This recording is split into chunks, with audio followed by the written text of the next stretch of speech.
తిరుమల తిరుపతి దేవస్థానంలో సామాన్యుడికే దర్శనాలు, వైకుంఠ ఏకాదశి అయినా సామాన్యుడికే దర్శనాలు, అలాగే ఫస్ట్ ప్రయారిటీ సామాన్యుడికి. ఎవరు అధికారంలోకి వచ్చినా అదే చెప్తారు. ఫైనల్గా తమ పార్టీ వాళ్ళని, తమ ఎమ్మెల్యేలు, తమ ఎంపీలు కాకుండా ఎవరైనా చూస్తారా?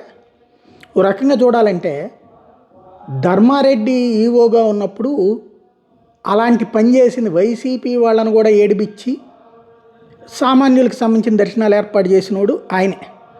ఫలితం ఆయన దారుణమైనటువంటి దెబ్బతిన్నాడు. ఇవాళ ఒక రకంగా పార్టీ వెంట తోడుండట్లేదు, సేమ్ టైం తను కొట్టుకుంటున్నటువంటి పరిస్థితి. బ్రేక్ దర్శనం టైమింగే మార్చేశారు. పొద్దున్నే సుప్రభాతం దగ్గర నుంచి, ఏఏడి దగ్గర నుంచి ఇవన్నీ అయ్యాక బ్రేక్ దర్శనాలు అయ్యాక సామాన్యులకు దర్శనం ఇస్తారు. అట్లాంటిది సామాన్యుల దర్శనం తర్వాత బ్రేక్ దర్శనం అని పెట్టాడు ఆయన. అలాంటి మనిషినే చాలా దారుణమైనటువంటి విధంగానే, అంటే మన క్యారెక్టర్ అసాసినేషన్ చాలా సులభం కాబట్టి చేసేశారు. ఇప్పుడు వైకుంఠ ఏకాదశికి సంబంధించినటువంటి దర్శనాలకి ఇవాళ ఏమైంది? తెలుగుదేశం వాళ్ళందరూ వచ్చారా దర్శనాలకి? రేవంత్ రెడ్డి వీళ్ళందరూ సరే, ఓకే, ప్రోటోకాల్ ఇది తప్పదు. నేను అనేకసార్లు చెప్పాను. ఇప్పుడు మన ఊళ్ళో ఒక గుడి ఉంటుంది, ఊరు సర్పంచ్ అయితే నువ్వు పక్కవో, మాకు ఊరు వాళ్ళందరూ మెయిన్ అంటారా? లేకపోతే ఊళ్ళో పెద్ద మనిషి వస్తే నువ్వు పక్క తప్పుకో, ముందు మాకు మెయిన్ వీళ్ళు అంటారా? పూర్ణకొమ్మ స్వాగతాలు పలుకుతామా లేదా పల్లెటూళ్ళలో? అట్లాగే టీటీడీలో కూడా ఉంటుంది. సరే, ఆ పేరుతో వాళ్ళ అనుచరులకు కూడా ఇచ్చారంటారా? రైట్, అట్లాంటిది అబ్జెక్ట్ చేస్తాంలో అర్థం ఉంది. కానీ విఐపి దర్శనాలు ఉండవు, మేము ఆపేస్తాం, లేకపోతే ఇట్లాంటి ఎన్నిసార్లు పోచుకోలు కబుర్లు వింటాం?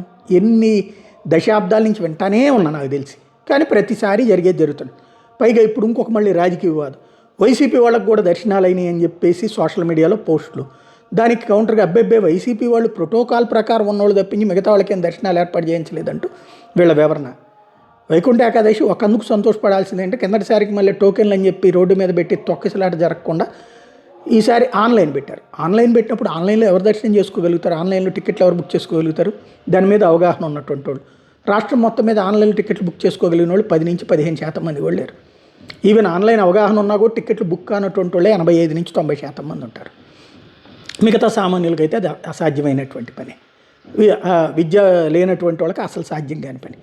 అదే కూపన్లు, టోకెన్లు ఉండుంటే అక్కడ అప్పుడు ఉట్టి టోకెన్స్ కోసమే కదా దర్శనానికి, భవిష్యత్తులో పోయి టోకెన్స్ కోసం కదా అంత పెద్ద తొక్కిసలాట జరిగింది.